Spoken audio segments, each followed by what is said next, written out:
Hey everybody.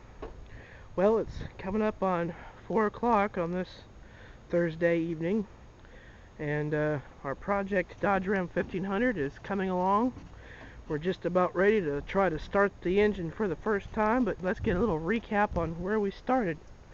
When we first got this truck, we started with the original 3.9 V6 over there, which would not run.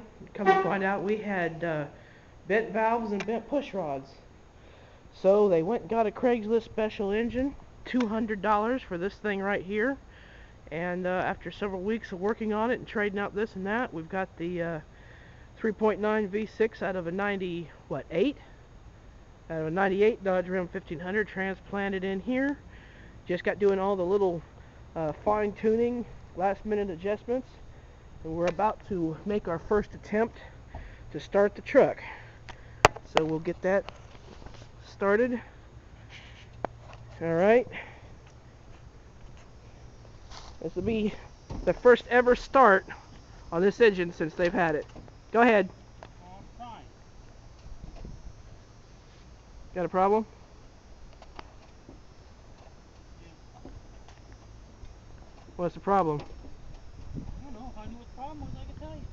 Oh.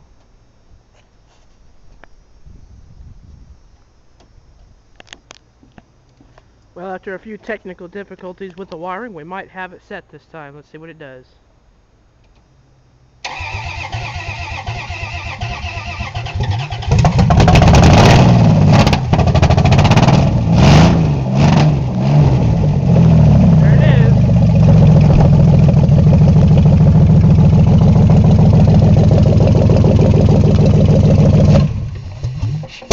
Well, So you give it too much gas, I guess.